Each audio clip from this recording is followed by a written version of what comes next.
We will continue with our program. Our next speaker needs no introduction. He's internationally renowned leader in the area of breast oncology, Dr. Bill Gradishar, who's the chair of hematology oncology and of internal medicine and the Betsy Bramson Professor of Breast Oncology at Northwestern Feinberg School of Medicine. He's going to talk to us about fine-tuning chemo and endocrine therapy for early-stage hormone-positive breast cancer. Thank you.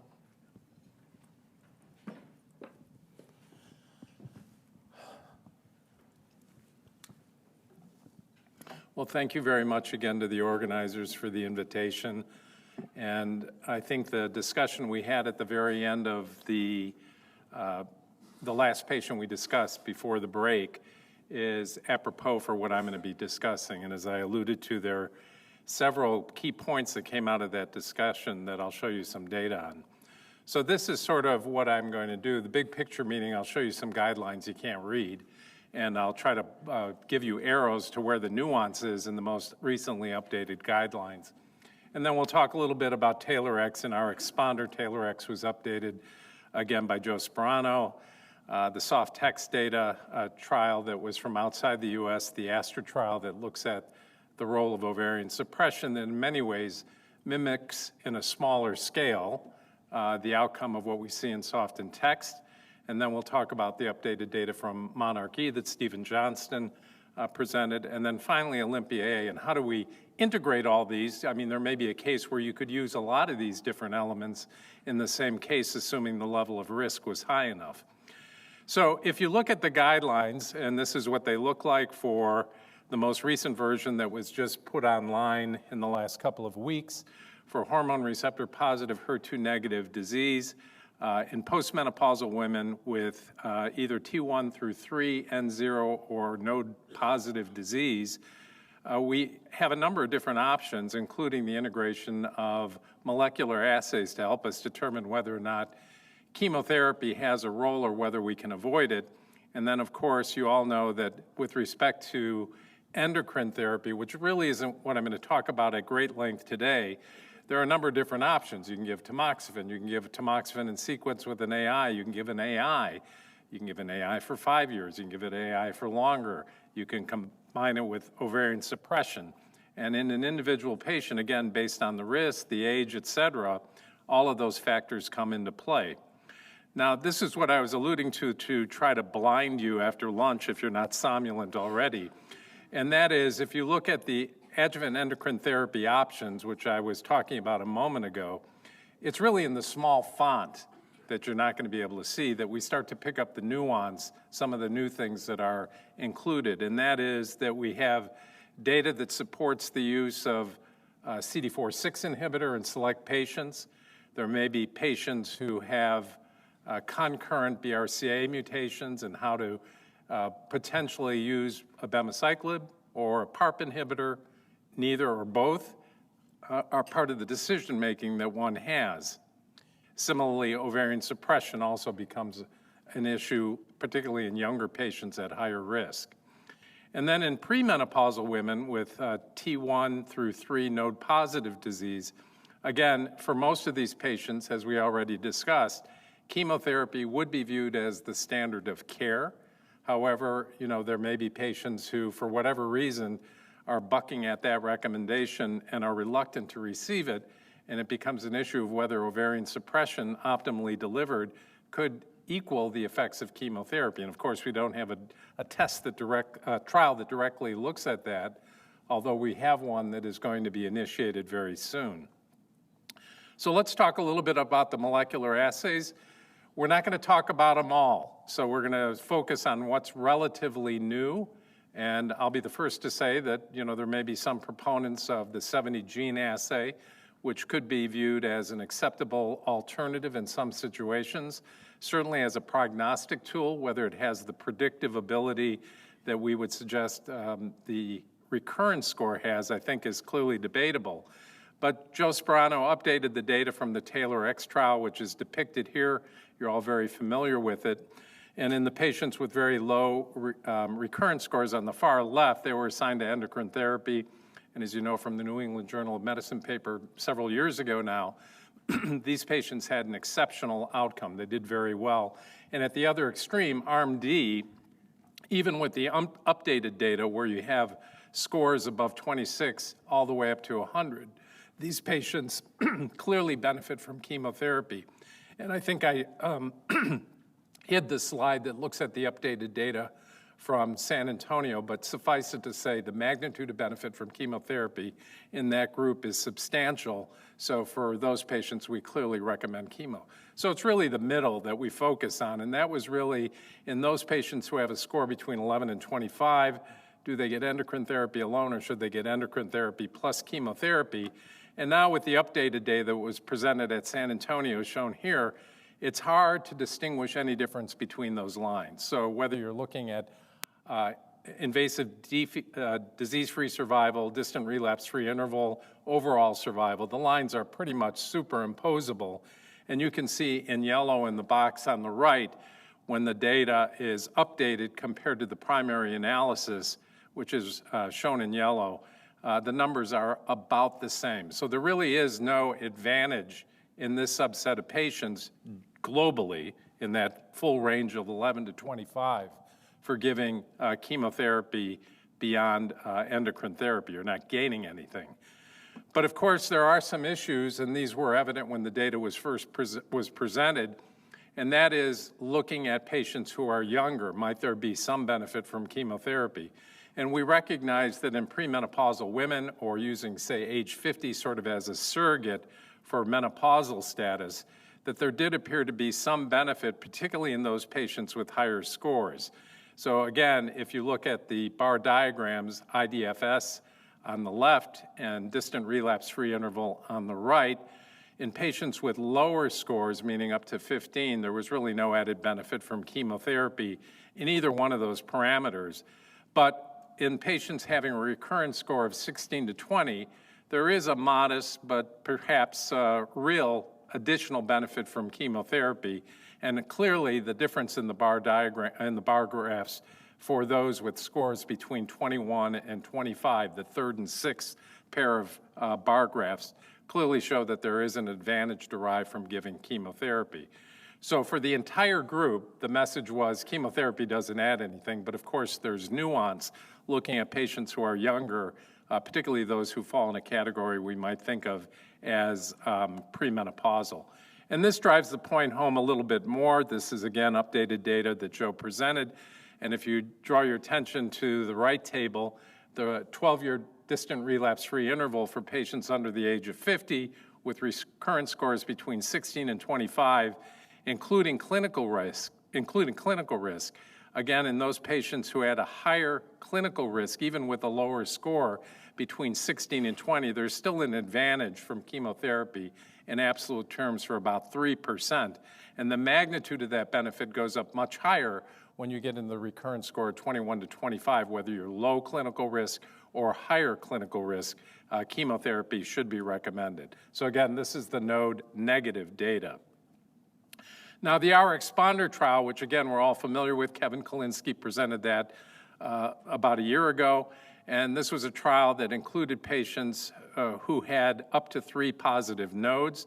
They were randomized for those between a recurrence score of 0 to 25 and a score over 25. And where the interest lied is in those patients with a score between 0 and 25, because anybody above that was going to get chemotherapy and endocrine therapy viewed as standard of care because there was too much concern. You were exposing them to unnecessary risk by not giving them chemotherapy. So as you know, the chemotherapy in Arm 1 was followed by endocrine therapy, Arm 2, endocrine therapy alone. And this is the distribution or demographics of the patients in this trial. And I think it's important to note as you scan down the first column and look at those patients with positive nodes, the majority in the trial had 1 node. There were relatively few that had 3 nodes. So about 70% of patients had 1 or 2 nodes, and fewer than 10% had 3 nodes. So again, it's somewhat not entirely a 3-node positive patient population. And the distribution of scores was 0 to 13 in about 40% of patients, and those above 14 to 25 in the remainder, about 57 to 60% of patients. And these are the data. And if you look at the analysis on the left, on the right, you can look at the table, and those patients who got endocrine therapy alone or chemo plus endocrine therapy, there was a clear improvement in outcome. There was no difference in outcome if you had a low score and didn't receive chemotherapy. So you can spare patients who follow the eligibility for this trial, the effects of chemotherapy without compromising their outcome. And the same thing that was seen in other experiences such as TAILOR-X. Might there be a difference depending on the menopausal status of the patient? So there was no benefit specifically in older patients by giving them chemotherapy if they met the eligibility of this trial. So postmenopausal women gained no benefit from chemotherapy. Premenopausal women all benefited from chemotherapy. The other important point, because it came up in the discussion as well, are there equal effects from optimizing ovarian suppression in younger patients? And this was not a test of that question, because if you look at the fraction of patients who got ovarian suppression, it was a very small fraction of all individuals in this trial. So again, it may be intuitively that chemotherapy does that. It may be reasonable for an individual patient, but that question was not really addressed in this experience. Now, I forget who posed the caveat, what if that patient had N1 Mike disease? Not grossly positive nodes, but just very tiny involvement of a node. And keep in mind that in the TAILOR-X trial, the number of such patients was actually pretty small. It was only about 200 patients. That's on the left. On the right is the much larger population, 1,400, that had node-positive disease. And again, in premenopausal women, whether you're N-Mike or N1, you get benefit from chemotherapy.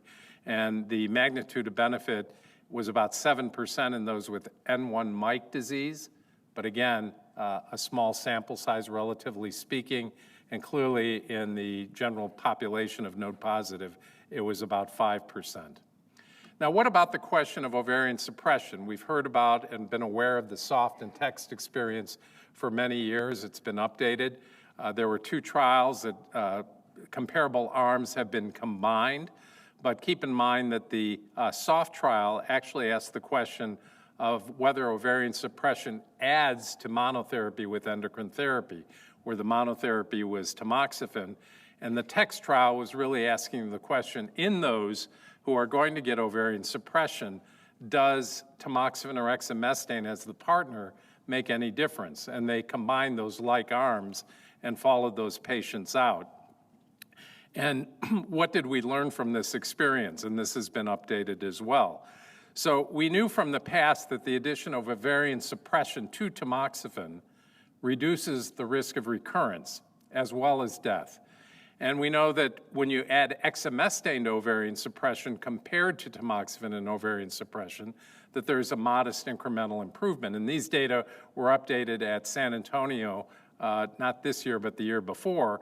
And if you look at the soft data for survival in the upper right, ovarian suppression, when you add it to either one of those endocrine agents, tamoxifen or an aromatase inhibitor, confers about a 2 to 3% additional benefit. The other important point about soft and text is the clinician had the ability to make a decision on their own just by looking at the patient and their characteristics, whether or not the patient should get chemotherapy. So as you might expect, the clinician deciding someone should get chemotherapy has made, in their judgment, this is a patient that has high-risk disease, and in those patients where chemotherapy was not part of the plan, they would have been viewed as having less risk for recurrence. So in the soft trial, where the benefit was really seen, were in those patients who the clinician decided to give chemotherapy to, with not much of a benefit in those that had lower risk disease.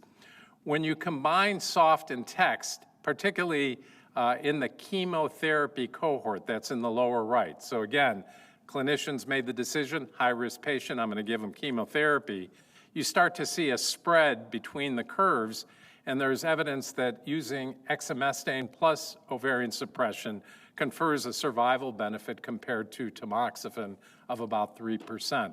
So in higher risk patients, doing more things may reduce the risk of recurrence further. These aren't giant incremental improvements, but they're meaningful to individual patients.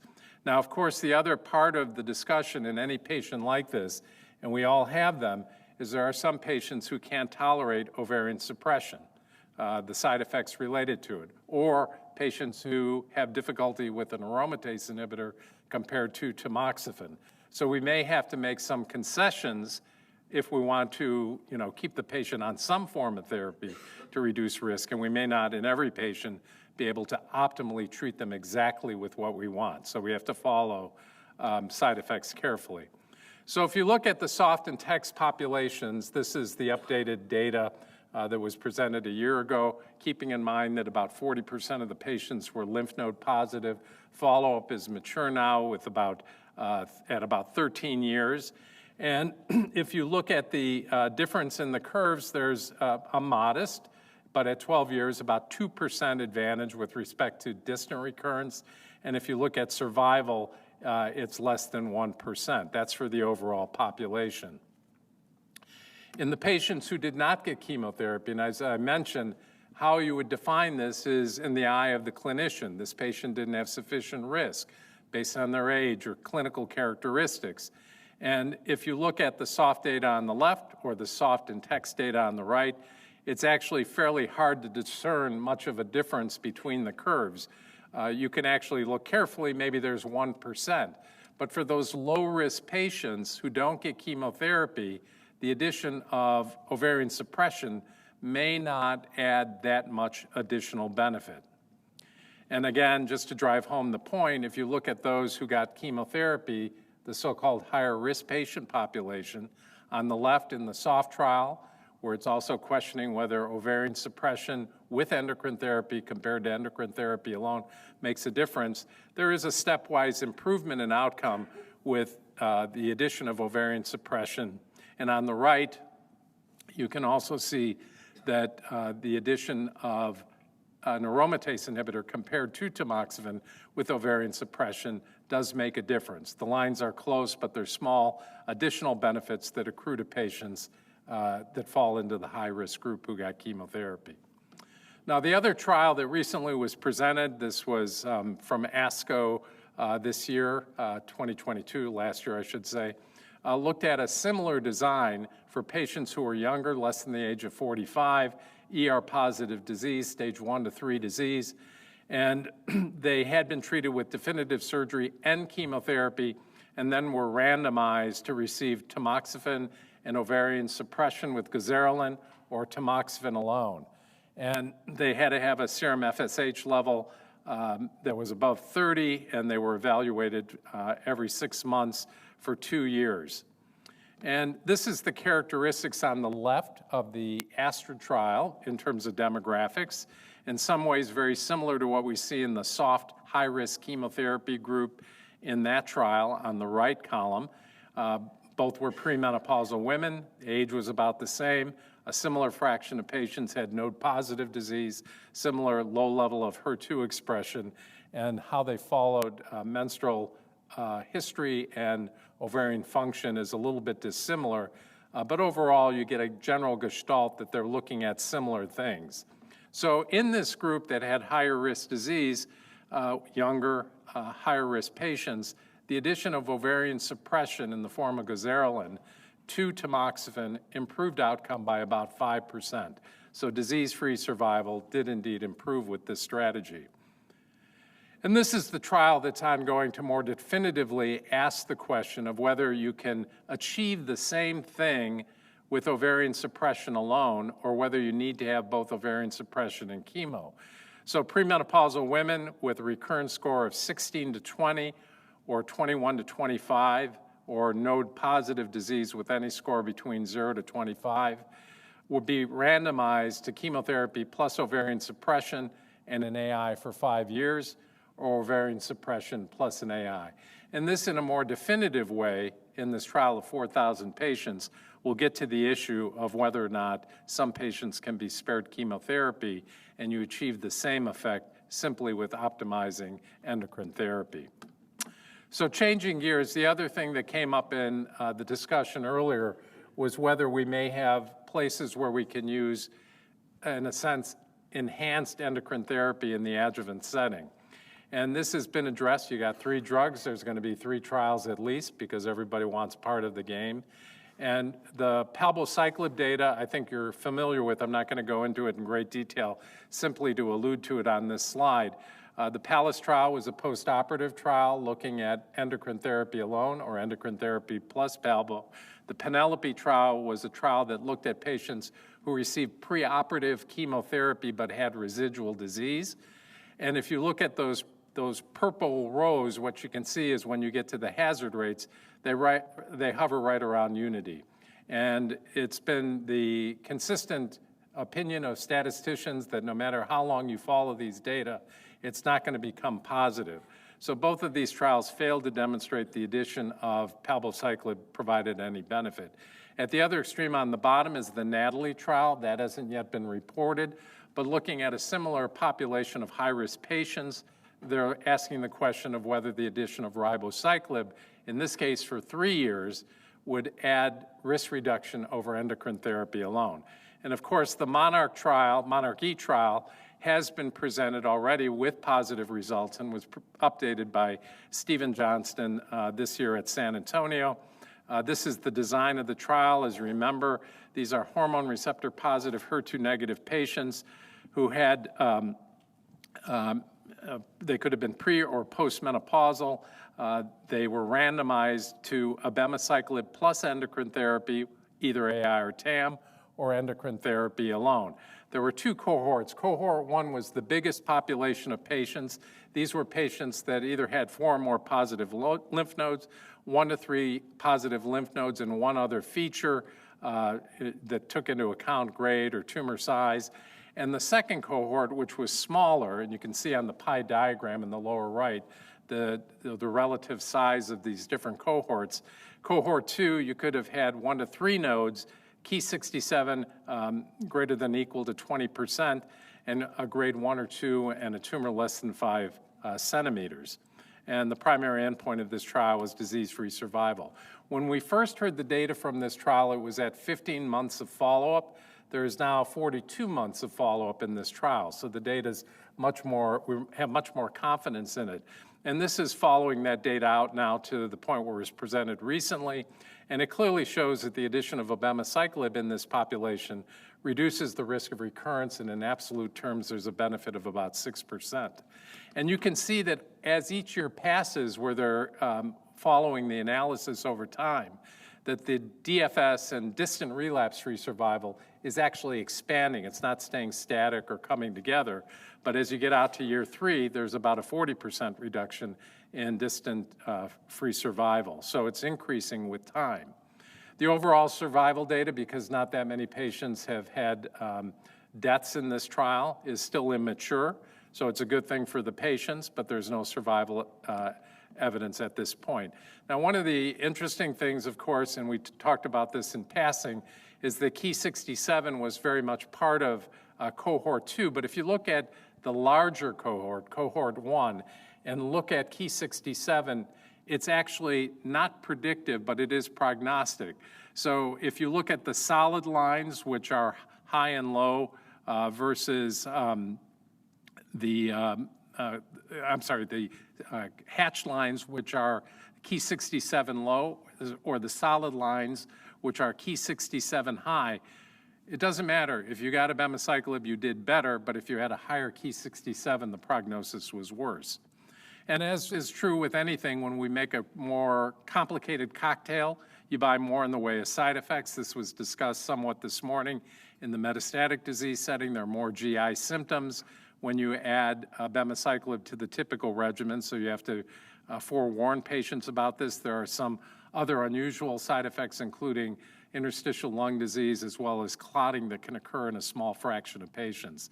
So because of these data, the FDA approved the drug. It's been adopted in ASCO and NCCN guidelines. And I think for the appropriate patients, it's the thing to do to further reduce the risk of recurrence. This is the working group document that Joyce was alluding to earlier. And I'm not going to go through it in great detail, but if you just go to the bottom of the slide, it basically drives home the point that she was making, that where the clinical or the analytic validity of Ki-67 is below 5% or above 30%. So there's a problem in the middle, and that's where a lot of these patients who are going on monarchy fell. So last piece is PARP inhibitors, and I just want to make the point on this slide that if you think of the universe of breast cancer patients, even though we think of BRCA mutations as being more common in triple-negative breast cancer as an example, the universe of hormone receptor positive patients is so much greater that the absolute number of patients who harbor a BRCA mutation is going to be greater in that population. So that goes to the Olympia trial, which is shown here, where patients could have either had high risk based on residual disease after receiving neoadjuvant therapy or post-adjuvant therapy, and we'll talk about that in a moment. They're randomized to placebo or aliparib, which is the PARP inhibitor that was involved in this trial. It's important to note in this trial it was largely a triple-negative population, but there were 18% of patients that were ER positive. And similarly, when you look at those patients who got neoadjuvant therapy, how they judged having sufficient risk if you were ER positive was having a CPS score, EG, of 3 or 4, which takes into account clinical pathologic staging, plus the estrogen receptor expression and the histologic grade. And that was about 19% of the patients. The overall trial results are shown here. IDFS was enhanced with the addition of aliparib. There was a reduction in the odds of recurrence of about 9%. Survival at the 3-year mark was marginally better with the addition of aliparib. There was recent data that was published in the Annals of Oncology by Chuck Geyer just a few months ago. And if you look at the overall survival, it's actually, even though the lines look sort of the same as they did before, it's a little bit more. So we now have 4-year data showing that there is a continued improvement in overall survival, distant disease-free survival, and invasive disease-free survival with the addition of aliparib. And again, as already pointed out, there are side effects that you buy. You're going to have more fatigue, more nausea in some patients compared to not giving them this. So that raises the question, in the select patient that has high risk that's ER positive, which one or both do you do? And the data on the table on the bottom is the 3-year data, not the 4-year data with aliparib. But you can see they both confer some benefit above and beyond endocrine therapy. The eligibility to receive both drugs is on the top, and there may be patients who are eligible for both. Keep in mind that in monarchy, you could have been randomized up to 16 months after local therapy was done. And a comment made during the discussion was there may be, a choice that you have to make between the two. So if you were going to do one, I would probably think about aliparib, and if you wanted to do abemaciclib and you were motivated, and certainly the patient was motivated, abemaciclib could come after. I wouldn't do both at the same time. And then finally, and I'm not going to expand on this, we have a number of different tools that could potentially be used to address the question of optimal duration of endocrine therapy, particularly with respect to tamoxifen or aromatase inhibitors. There are a number of them that have been compared. They don't all equally do the same thing, but for instance, the Breast Cancer Index, as well as others, are included in guidelines, not legislating that you must use them, but they could be considered to help you determine whether a patient should continue on for longer durations of therapy. So the last slide, how do we think about early stage hormone receptor positive disease? In premenopausal patients, if they have smaller tumors or node negative, you may be able to select certain patients that don't need chemotherapy. You would consider endocrine therapy, and whether that's duration of 10 years or something less, you could use potentially tools to help you decide that. In higher risk premenopausal patients, the state of the art remains that these are patients who should get chemotherapy followed by endocrine therapy. And then in select patients, depending on their characteristics, you might consider either abemaciclib or a PARP inhibitor.